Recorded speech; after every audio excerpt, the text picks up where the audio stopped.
The Psychology of Stories by Professor Nigel MacLennan. Why do we spend so much time, money, and energy on reading, hearing, or watching stories? What is the pull of the tail? What are the structures of stories that we enjoy over and over again? What effect do stories have on us? How can we harness stories to improve our everyday lives? People spend 10 times as much on their entertainment as on their education. We love stories. They enrich our lives and have for as long as humans have been able to share them. In times past and present, stories are a great educational tool. That 10-to-1 spending figure may not be as it appears. Perhaps we are learning from stories. Perhaps they are very educational. It could be that storytelling was a primary method of education long before education was formalized. While the oldest recorded written story, the Epic of Gilgamesh, was probably crafted around 2700 BC, the oral storytelling tradition must have flourished for many thousands of years prior to then. Cave paintings and other clues suggest that storytelling may predate 50,000 years BC. Indeed, it seems likely that from the time humans were able to use language, that storytelling quickly emerged. Much of the earliest history of which we are aware comes from the written accounts of what happened left to us by the victors. The way many of their accounts were written tells us much about the psychology of storytelling, self-vindication and whitewashing. Rarely in history do the victors tell stories of themselves as the wrongdoers, as the invaders, as the rapists, as the pillagers, as the murderers of innocent civilians. History books tell us much about human psychology, not just from the claimed facts, but from what facts are presented and how. Historical negationism or outright historical deletion of facts is evident in almost every country's history books. That aspect of storytelling tells us that we have an aversion to truths that reveal who we are. We all want to think well of ourselves, that those others are the evil ones. We are good and right. Festinger described such behavior in us all as cognitive dissonance. We tell ourselves stories to make the wrong that we know we have done feel right. Doing so enables us to reduce the stress that we feel when we have done wrong. Humans have a tendency to pitch their wrongs as rights, their vices as virtues. Our understanding of storytelling as part of wrongdoing has recently been improved. Jennifer Freed identified that most wrongdoers seek to blame their victims by using this sequence of events: deny, attack, and reverse victim and offender. Darvo. The offender tells the victim a story. They seek to gaslight the victim into believing that the victim of the offense caused the offense, that somehow their behavior caused it. Wrongdoers seek to implant a story of self-blame in the minds of the people they harm. As with all tools, storytelling can be used for good or bad. Every minute of every day, all over the world, people are engrossed in stories for entertainment through every conceivable form of delivery, from books to apps, videos, television, radio, and so on. In the UK, the average person spends a third of their waking hours engaged in consuming some form of storytelling entertainment.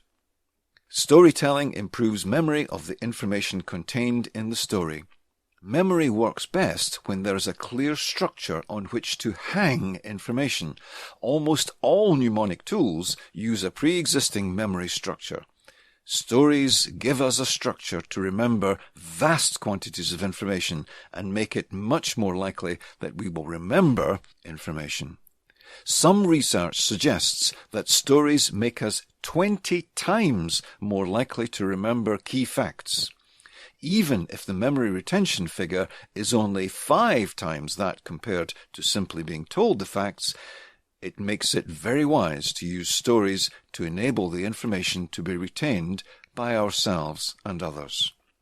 Among the many effective techniques used by people who can remember vast quantities of information is their creation of self-told stories to provide a structure with which to retain the information. Many top comedians use exactly that technique to deliver their performances and hold audiences spellbound for hours, from memory, with no notes. All over the world, sales, marketing, and advertising staff are seeking to influence their customers to buy their products and services. They know that the most effective influence tool is a well-crafted story, a narrative that appeals to the potential buyer, a story that presses all the right hot buttons, a story that will be remembered. Politicians use the same techniques. They craft a tale that is designed to appeal to voters and be remembered. Storytelling can even create the future.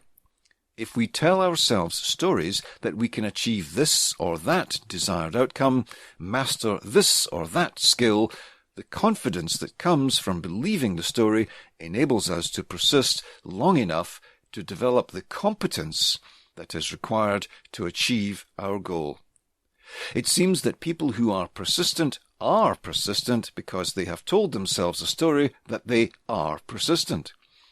That seems to apply to most other characteristics as well. Stories have many effects on us. They inform, influence, educate, entertain, and can shape our futures. They can even cure our illnesses. A well-told story can mobilize the body's healing powers. That is the basis of the placebo effect.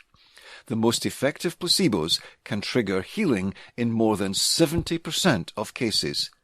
A placebo is a false story which, if believed, can turn a false narrative into truth. Most of us have stories about who we are. Those stories have been self-created over time to the point where we are no longer aware that our identity is a series of stories that we have chosen to believe. The stories we tell ourselves can and do shape and maintain our identity. Stories, it has been claimed by many thinkers, come in only 7 forms. Overcoming the monster, rags to riches, the quest, voyage and return, rebirth, comedy, tragedy. I would disagree.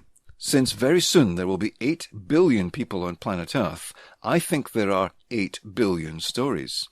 Each person has crafted a story about who they are, about life, about their future, about other people. The stories we tell ourselves shape our every decision, even if those stories are completely made up. For each of us, it seems that reality is, to a large extent, a screen on which life will be played out. Some people see themselves as characters whose part is predestined and beyond their control, and live life accordingly. Others see themselves as the writer, director, producer, actor, sound engineer, and director of photography. In other words, they choose their story, shape their own narrative, and create their own lives. Many years ago, a colleague who had become a very senior police officer told me a story that has had a lasting impact on me. When my colleague was a young police officer, he was interviewing the suspect of a crime. The suspect said words to the effect of, "You don't get it. You haven't realized what's going on here. We are both playing a part. You have chosen to be a cop, and I have chosen to be a criminal. Each of us is playing out our roles in a story we have told ourselves." Perhaps that is the choice we all make, to be the writer, actor, and director of a story of our own choosing. Storytelling is central to our existence. It shapes us in every conceivable way. What part do you want to play? What story do you want to write for yourself? What do you want to see happening on the screen of your life?